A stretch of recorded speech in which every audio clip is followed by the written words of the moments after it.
हिंदी साहित्य में आइए सुनते हैं मुंशी प्रेमचंद्र द्वारा रचित तथ्य। स्वर चंद्रशेखर। विशेष आग्रह, अगर आपको कहानी पसंद आती है तो कृपया लाइक शेयर सब्सक्राइब अवश्य करें। आप कहां से सुन रहे हैं और अपना शुभ नाम कमेंट बॉक्स में लिखना ना भूलें। धन्यवाद। वह भेद अमृत के मन में हमेशा ज्यों का त्यों बना रहा और कभी न खुला। न तो अमृत की नजरों से, न उसकी बातों से और न रंग ढंग से ही पूर्णिमा को कभी इस बात का नाम को भी भ्रम हुआ कि साधारण पड़ोसियों का जिस तरह बर्ताव होना चाहिए और लड़कपन की दोस्ती का जिस तरह निभाव होना चाहिए, उसके सिवा अमृत का मेरे साथ और किसी प्रकार का संबंध है या हो सकता है। बेशक जब वह घड़ा लेकर कुएं पर पानी खींचने के लिए जाती थी, तब अमृत भी ईश्वर जाने कहां से वहां पहुंचता था और जबरदस्ती उसके हाथ से घड़ा छीनकर उसके लिए पानी खींच देता था। और जब वह अपनी गाय को सानी देने जाती, तब वह उसके हाथ से भूसे की टोकरी ले लेता था और गाय की नाद में सानी डाल देता था। जब वह बनिए की दुकान पर कोई चीज लेने जाती थी, तब अमृत भी अक्सर उसे रास्ते में मिल जाया करता था और उसका काम कर देता था। पूर्णिमा के घर में कोई दूसरा लड़का या आदमी नहीं था। उसके पिता का कई साल पहले परलोकवास हो चुका था और उसकी मां पर्दे में रहती थी। जब अमृत पढ़ने जाने लगता, तब पूर्णिमा के घर जाकर पूछ लिया करता कि बाजार से कुछ मंगवाना तो नहीं है। उसके घर में खेती बाड़ी होती थी, गाय भैंसे थी और बाग बगीचे भी थे। वह अपने घर वालों की नजर बचाकर फसल की चीजें सौगात के तौर पर पूर्णिमा के घर दे जाता था, लेकिन पूर्णिमा उसकी इन खातिरदारियों को उसकी भलमानसता और खाने पीने के संतुष्ट होने के सिवा और क्या समझे और क्यों समझे। एक गांव में रहने वाले चाहे किसी प्रकार का रक्त संबंध या कोई रिश्तेदारी न रखते हों, लेकिन फिर भी गांव के रिश्ते से भाई बहन होते ही है, इसलिए इन खातिरदारियों में कोई खास बात न थी। एक दिन पूर्णिमा ने उससे कहा भी, तुम दिन भर मदरसे में रहते हो, मेरा जी घबराता है। अमृत ने सीधी तरह से कह दिया, क्या करूं, इम्तिहान पास आ गया है। मैं सोचा करती हूं जब मैं चली जाऊंगी तब तुम्हें कैसे देखूंगी और तुम क्यों मेरे घर आओगे। अमृत ने घबरा कर पूछा, कहां चली जाओगी। पूर्णिमा लजा गई, फिर बोली, जहां तुम्हारी बहनें चली गई, जहां सब लड़कियां चली जाती हैं। अमृत ने निराश भाव से कहा, अच्छा यह बात है। इतना कहकर अमृत चुप हो गया। अभी तक यह बात कभी उसके ध्यान में आई ही न थी कि पूर्णिमा कहीं चली भी जाएगी। इतनी दूर तक सोचने की उसे फुर्सत ही नहीं थी। प्रसन्नता तो वर्तमान में ही मस्त रहती है। यदि भविष्य की बातें सोचने लगे तो फिर प्रसन्नता ही क्यों रहे। और अमृत जितनी जल्दी इस दुर्घटना से होने की कल्पना कर सकता था, उससे पहले ही यह दुर्घटना एक खबर के रूप में सामने आ गई। पूर्णिमा के ब्याह की एक जगह बातचीत हो गई। अच्छा दौलतमंद खानदान था और साथ ही इज्जतदार भी। पूर्णिमा की मां ने उसे बहुत खुशी से मंजूर भी कर लिया। गरीबी की उस हालत में उसकी नजरों में जो चीज सबसे ज्यादा प्यारी थी वह थी दौलत, और यहाँ पूर्णिमा के लिए सब तरह से सुख ही सुख था। जिंदगी बिताने का सामान मौजूद थे, मानो उसे मुंह मांगी मुराद मिल गई हो। इससे पहले वह हमारे फिक्र के घुली जाती थी।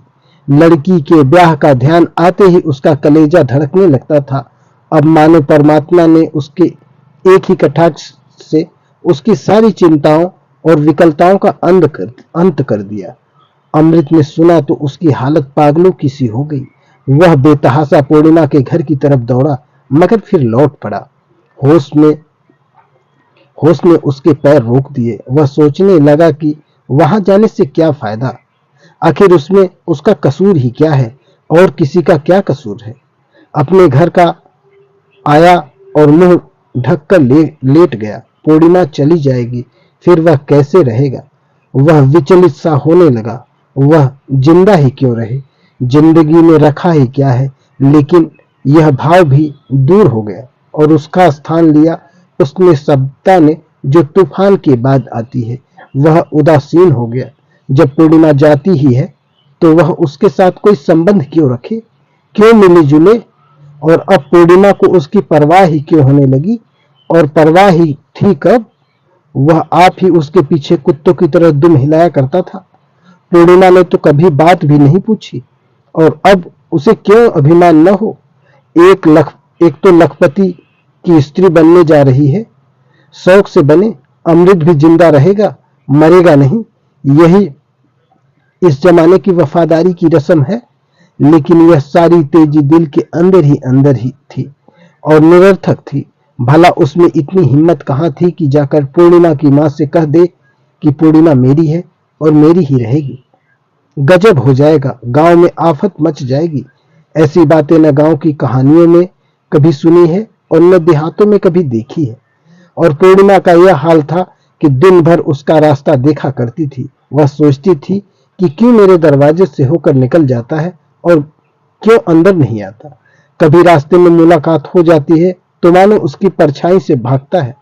वह पानी की कलसी लेकर कुएं पर खड़ी रहती है और सोचती है कि वह आता होगा, लेकिन वह कहीं दिखाई नहीं देता। एक दिन वह उसके घर गई और उससे जवाब मांगा। उसने पूछा, तुम आजकल क्यों नहीं आते? बस उसी समय उसका गला भर आया। उसे याद आ गया कि अब वह इस गांव में थोड़े ही दिनों की मेहमान है। लेकिन अमृत चुपचाप ज्यों का त्यों बैठा रहा। लापरवाही से उसने सिर्फ इतना कहा, इम्तिहान पास आ गया है, फुर्सत नहीं मिलती। फिर कुछ ठहर कर उसने कहा, सोचता हूं कि जब तुम जा ही रही हो। वह कहना ही चाहता था कि तो फिर अब मोहब्बत क्यों बढ़ाऊं, मगर उसे ध्यान आ गया कि बहुत मूर्खता की बात है। अगर कोई रोगी मरने जा रहा है तो क्या इसी विचार से उसका इलाज छोड़ दिया जाता है कि वह मरेगा ही? उसके विपरीत ज्यों ही उसकी हालत और भी ज्यादा खराब हो जाती है, त्यों त्यों लोग और भी अधिक तत्परता से उसकी चिकित्सा करते हैं। और जब उसका अंतिम समय आ जाता है तब तो दौड़ धूप की हद ही नहीं रहती। उसने बात का रुख बदलकर पूछा, सुना है वह लोग भी बहुत मालदार हैं?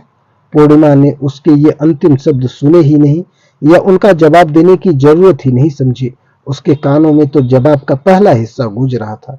उसने बहुत ही दुखद भाव से कहा, तो इसमें मेरा क्या कसूर है? मैं अपनी खुशी से तो जा नहीं रही हूँ, जाना पड़ता है इसलिए तो जा रही हूँ। यह कहते कहते मारे लज्जा के उसका चेहरा लाल हो गया। जितना उसे कहना चाहिए था शायद उससे ज्यादा वह कह गई थी। मोहब्बत में भी शतरंज की सी चालें होती हैं। अमृत ने उसकी तरफ इस तरह देखा कि मानो वह इन सब की जांच करना चाहता है कि इन शब्दों में कुछ अर्थ भी है या नहीं। क्या अच्छा होता कि उसकी आंखों में आर पार देखने की शक्ति होती। इस तरह तो सभी लड़कियां निराश भाव से बात करती हैं, मानो ब्याह होते ही उनकी जान पर आ बनेगी। मगर सभी लड़कियां एक न एक दिन अच्छे अच्छे गहने और कपड़े पहनकर और पालकी में बैठकर चली जाती हैं। इन बातों से उसको संतोष नहीं हुआ। फिर डरते डरते बोला, तब तुम्हें मेरी याद क्यों आएगी? उसके माथे पर पसीना आ गया। उसे ऐसी बेढब शर्मिंदगी हुई, जी चाहा कि कमरे से बाहर भाग जाऊं। पूर्णिमा की ओर देखने की हिम्मत भी न हुई, कहीं वह समझ न गई हो। पूर्णिमा ने सिर झुकाकर मानो अपने दिल से कहा, तुम मुझे इतना निर्मोही समझते हो? मैं बेकसूर हूं और मुझसे रूठते हो?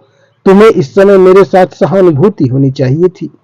तुम्हें उचित था कि तुम मुझे ढांढस देते और तुम मुझसे तले बैठे हो। तुम ही बतलाओ कि मेरे लिए और कौन सा दूसरा रास्ता है? जो मेरे अपने हैं वही मुझे गैर के घर भेज रहे हैं। वहां मुझ पर क्या बीतेगी, मेरी क्या हालत होगी? क्या यही गम मेरी जान लेने के लिए काफी नहीं है जो तुम उसमें अपना गुस्सा भी मिला देते हो? उसके गला फिर भर आया। आज पूर्णिमा को इस प्रकार दुखी और उदास देखकर अमृत को विश्वास हो गया कि उसके अंदर भी एक छिपी हुई वेदना है। उसका ओछापन और स्वार्थपरता मानो कालिख बनकर उसके चेहरे पर चमकने लगी। पूर्णिमा के इन शब्दों में पूरी सत्यता थी और साथ ही कितनी फटकार और कितना अपमान भी भरा हुआ था।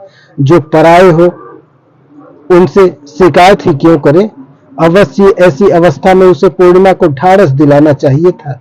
यह उसका कर्तव्य उसे बहुत प्रसन्नता निष्ठा के साथ पूरा करना चाहिए था।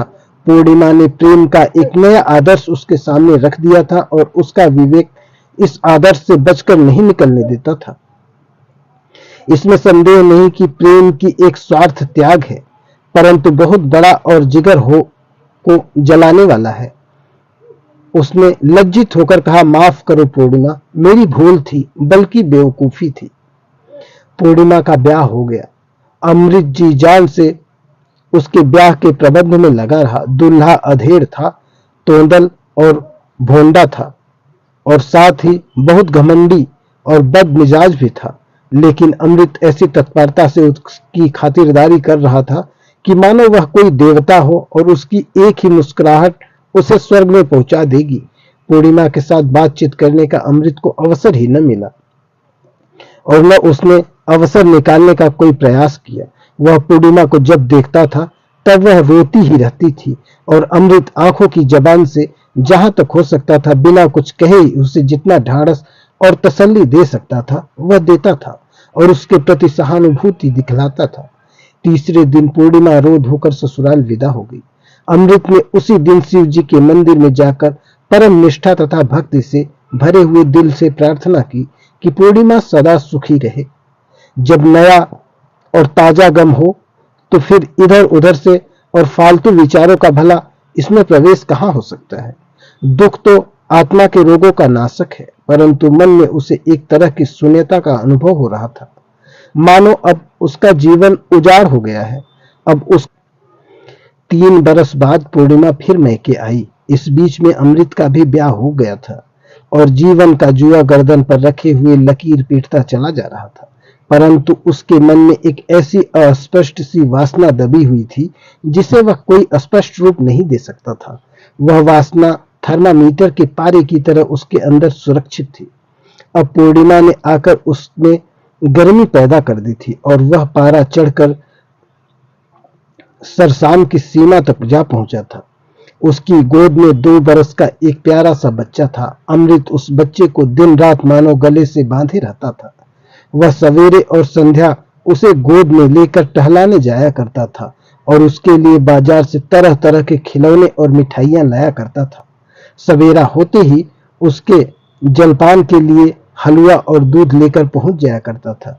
उसे नहलाता धुलाता और उसके बाल साफ करता था। उसके फोड़े फुंसियां धोकर उन पर मरहम लगाता था। ये सभी सेवाएं उसने अपने जिम्मे ले ली थी। बच्चा भी उसके साथ इतना घुल मिल गया था कि पल भर के लिए भी उसका गला न छोड़ता था। यहाँ तक कि कभी कभी उसी के पास सो भी जाता था और पूर्णिमा के आकर बुलाने पर भी उसके साथ नहीं जाता था। अमृत पूछता था, तुम किसके बेटे हो? बच्चा कहता, तुम्हारा। अमृत मारे आनंद के मतवाला होकर उसे गले से लगा लेता था। पूर्णिमा का रूप अब और भी निखर आया था। कली खिलकर फूल हो गई थी। अब उसके स्वभाव में अहमन्यता और अभिमान आ गया था और साथ ही बनाव श्रृंगार से प्रेम भी हो गया था। सोने के गहनों से सजकर और रेशमी साड़ी पहनकर अब वह और भी अधिक आकर्षक लगती थी और ऐसा जान पड़ता था कि मानो वह अमृत से कुछ बचना चाहती थी। बिना कोई विशेष आवश्यकता हुए उससे बहुत कम बोलती है और जो कुछ बोलती भी है वह इस ढंग से बोलती है कि मानो अमृत पर कोई एहसान कर रही है। अमृत उसके बच्चे के लिए इतनी जान देता है और उसकी फरमाइशों को कितने शौक से पूरा करता है, लेकिन ऊपर से देखने पर यही जान पड़ता था कि पूर्णिमा की निगाहों में उसकी इन सब सेवाओं का कोई मूल्य ही नहीं था। मानव सेवा करना अमृत का कर्तव्य ही है और वह कर्तव्य को पूरा करना चाहिए। इसके लिए वह किसी प्रकार से धन्यवाद या कृतज्ञता का अधिकारी नहीं है। जब बच्चा रोता है तब वह उसे धमकाती है कि खबरदार रोना नहीं, नहीं तो मामा जी तुमसे कभी नहीं बोलेंगे। और इतना सुनते ही बच्चा चुप हो जाता था। जब उसे किसी चीज की जरूरत होती है तब वह अमृत को बुलाकर मानो आज्ञा के रूप में उससे कह देती है और अमृत भी तुरंत उस आज्ञा का पालन करने लगता है, मानो वह उसका गुलाम हो। और वह भी शायद यही समझती है कि मैंने अमृत से गुलामी का पट्टा लिखवा लिया है। 6 महीने मैके रहकर पूर्णिमा फिर ससुराल चली गई। अमृत उसे पहुंचाने के लिए स्टेशन तक आया था। जब वह गाड़ी में बैठ गई तब अमृत ने बच्चा उसकी गोद में दे दिया। अमृत की आंखों से आंसू की बूंद टपक पड़ी और उसने मुंह फेर लिया और आंखों पर हाथ फेरकर आंसू पोंछ डाला। पूर्णिमा को अपने आंसू कैसे दिखलाए, क्योंकि उसकी आंखें तो बिल्कुल शुष्क थी, लेकिन फिर भी उसका जी नहीं मानता था। वह सोचता था कि न जाने अब फिर कब मुलाकात हो। पूर्णिमा ने कुछ अभिमान के साथ कहा, बच्चा कई दिन तक तुम्हारे लिए बहुत हुड़केगा। अमृत ने भरे हुए गले से कहा, मुझे तो उम्र भर भी इसकी सूरत नहीं भूलेगी। कभी कभी एक आध पत्र तो भेज दिया करो। भेजूंगा, मगर मैं जवाब न दूंगी, यह समझ लो। मत देना, मैं मांगता तो नहीं, मगर याद रखना। गाड़ी चल पड़ी। अमृत उसकी खिड़की की ओर देखता रहा। गाड़ी के कोई एक फर्लांग निकल जाने पर उसने देखा कि पूर्णिमा ने खिड़की से सिर निकालकर उसकी तरफ देखा और फिर बच्चे को गोद में लेकर उसे जरा सा दिखला दिया। अमृत का हृदय उस समय उड़कर पूर्णिमा के पास पहुंच जाना चाहता था। वह इतना प्रसन्न है कि मानो उसका उद्देश्य सिद्ध हो गया हो। उसी वर्ष पूर्णिमा की मां का देहांत हो गया। पूर्णिमा उस समय सफर में थी। वह अपनी मां को अंतिम समय न देख सकी। जहां तक हो सकता था अमृत ने पहले तो उसकी पूरी चिकित्सा की और उसके मर जाने पर उसका क्रियाकर्म भी कर दिया। ब्राह्मणों को भी और बिरादरी वालों को भी भोजन कराया, मानो स्वयं उसी की मां मर गई हो। स्वयं उसके पिता का देहांत हो चुका था, इसलिए वह आप ही अपने घर का मालिक हो गया था। कोई उसका हाथ पकड़ने वाला न था। पूर्णिमा अब किस नाते से मैके आती, और फिर अब उसे इतनी फुर्सत कहाँ थी। अपने घर की मालकिन थी, घर किस पर छोड़कर आती। उसे 2 बच्चे और भी हुए। पहला लड़का बड़ा होकर स्कूल में पढ़ने लगा। छोटा देहात के मदरसे में पढ़ता था। अमृत साल में एक बार नाई को भेजकर उन सबकी खैर सल्खा मंगा लिया करता था। पूर्णिमा सब प्रकार से खुशी और निश्चिंत है, और उसकी तसल्ली के लिए इतना ही काफी था। अमृत के लड़के भी सयाने हो गए थे। वह घर गृहस्थी की चिंताओं में फंसा रहता था। फिर उसकी उम्र भी 40 के आगे निकल गई थी, परंतु फिर भी पूर्णिमा की स्मृति अभी तक उसके हृदय की गंभीरता भाग में सुरक्षित थी। अचानक एक दिन अमृत ने सुना कि पूर्णिमा के पति का देहांत हो गया, परंतु आश्चर्य यह था कि उसे कोई दुख नहीं हुआ। वह यूं ही अपने मन में यह निश्चय कर बैठा था कि इस खबीस बुढ़े के साथ पूर्णिमा का जीवन कभी ईर्ष्या के योग्य नहीं हो सकता।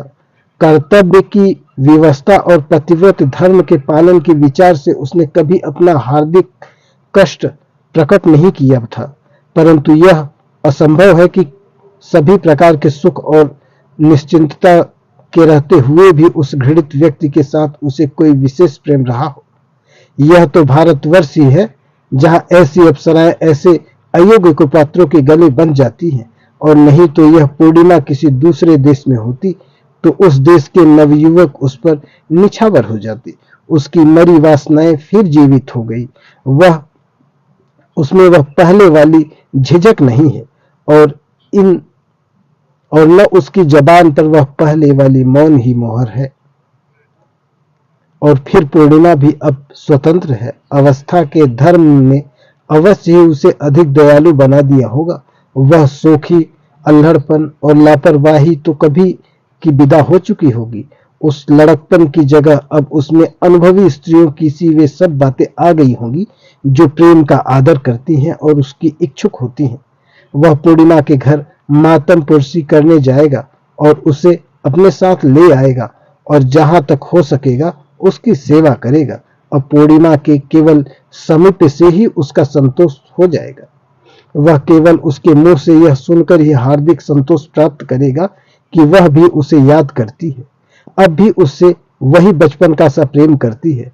20 साल पहले उसने पूर्णिमा को की जो सूरत देखी थी, उसका शरीर भरा हुआ था, गालों पर लाली थी, अंगों में कोमलता थी, उसकी खींची हुई ढोड़ी थी जो मानो अमृत से भरे हुए कुंड के समान थी। उसकी मुस्कुराहट मादक थी। बस उसका वही रूप अब भी बहुत ही थोड़े परिवर्तन के साथ उसकी आंखों में समाया हुआ था, और वह परिवर्तन एक उस एकांत की आंखों में उसे और भी अधिक प्रिय जान पड़ने लगा था। अवश्य समय की प्रकृति का उस पर कुछ न कुछ प्रभाव होगा, परंतु पूर्णिमा के शरीर में किसी ऐसे परिवर्तन की वह कभी कल्पना भी नहीं कर सकता था जिससे उसकी मनोहरता में कोई अंतर आ जाए। और अब वह केवल ऊपरी रूप का उतना अधिक इच्छुक भी नहीं रह गया था जितना उसके मधुर वचनों का भूखा था। वह उसकी प्रेमपूर्ण दृष्टि और उसके विश्वास का ही विशेष इच्छुक था। अपने पुरुषोचित आत्माभिमान के कारण कदाचित वह यह भी समझता था कि वह पूर्णिमा की अतृप्त प्रेम भावना को अपनी नाजबर्दरियों और प्रेम के आवेश से सुरक्षित रखेगा और अपनी पिछली भूल चूक का मार्जन कर डालेगा। संयोग से पूर्णिमा स्वयं ही एक दिन अपने छोटे बच्चे के साथ अपने घर आ गई। उसकी एक विधवा मौसी थी जो उसकी मां के साथ ही अपने वैधव्य के दिन काट रही थी। वह अभी तक जीती थी। इस प्रकार वह सोना घर फिर से बस गया। जब अमृत ने यह समाचार सुना तब वह बड़े शौक से मानो मदपतम होकर उसके घर की तरफ दौड़ा। वह अपने लड़कपन और जवानी की मधुर स्मृतियों को अपने मन की झोली में अच्छी तरह संभालता हुआ ले जा रहा था। उस समय उसकी अवस्था ठीक उस छोटे से बच्चे के समान थी जो अपने हमजोली को देखकर उसके साथ खेलने के लिए टूटे फूटे खिलौने लेकर दौड़ पड़ता है, लेकिन उसकी सूरत देखते ही उसका सारा शौक और सारी उमंग मानो बुझ सी गई। वह निशब्द होकर खड़ा रह गया। पूर्णिमा उसके सामने आकर सिर झुकाकर खड़ी हो गई। सफेद साड़ी के घूंघट से आधा मुंह छिपा हुआ था, लेकिन कमर झुक गई थी। बाहें सूत की तरह पतली, पैर के पिछले भाग की रगें उभरी हुई, आंसू बह रहे थे और चेहरे का रंग बिल्कुल पीला पड़ गया था, मानो कफन में लिपटी हुई लाश खड़ी हो। पूर्णिमा की मौसी ने आकर कहा, बैठो बेटा। देखते हुए इसकी हालत सूखकर कांटा हो गई है। एक क्षण को भी आंसू नहीं थमते। सिर्फ एक समय सूखी रोटियां खाती है और किसी चीज से मतलब नहीं। नमक छोड़ दिया है, घी दूध सब त्याग दिया है, बस रूखी रोटियों से काम। इस पर आए दिन व्रत रखती है, कभी एकादशी, कभी इतवार और कभी मंगल। एक चटाई बिछाकर जमीन पर सोती है, घड़ी रात रहे उठकर पूजा पाठ करने लगती है। लड़के समझाते हैं मगर किसी की नहीं सुनती। कहती है कि जब भगवान ने सुहाग ही उठा लिया तो फिर सब कुछ मिथ्या है। जी बहलाने के लिए यहाँ आई थी, मगर यहाँ भी रोने के सिवा दूसरा काम नहीं। कितना समझाती हूँ कि बेटी, भाग्य में जो कुछ लिखा था वह हुआ, अब सब्र करो। भगवान ने तुम्हें बाल बच्चे दिए हैं, उनको पालो। घर में ईश्वर का दिया सब कुछ है, चार को खिलाकर खा सकती हो। मन पवित्र होना चाहिए, शरीर को दुख देने से क्या लाभ। लेकिन सुनती ही नहीं। अब तुम समझाओ तो शायद माने। अमृत ऊपर से देखने में तो निशब्द, परंतु अंदर हृदय विदारक वेदना छिपाए हुए खड़ा था। मानो जिस नींव पर उसने जिंदगी की इमारत खड़ी की थी वह हिल गई हो। आज उसे मालूम हुआ कि जन्म भर उसने जिस वस्तु को तथ्य समझ रखा था वह वास्तव में मृग तृष्णा थी अथवा केवल स्वप्न था। पूर्णिमा के इस विकट आत्मसंयम और तपस्वियों के से आचरण के सामने उसकी समस्त वासनाओं और प्रेम की उमंगों का नाश हो गया था और उसके जीवन का यह नया तथ्य आकर उपस्थित हो गया था कि यदि मन में मिट्टी को देवता बनाने की शक्ति है तो मनुष्य को देवता बनाने की शक्ति है। पूर्णिमा उसी घृणित मनुष्य को देवता बनाकर उसकी पूजा कर रही है। उसने शांत भाव से कहा, तपस्विनी को हम जैसे स्वार्थी लोग कैसे समझा सकते हैं। हम लोगों का कर्तव्य इनके चरणों पर सिर झुकाना है मौसी, इसे समझना नहीं, समझाना नहीं। पूर्णिमा ने मुंह पर का घूंघट हटाते हुए कहा, तुम्हारा बच्चा तुम्हें अभी तक पूछता है। धन्यवाद।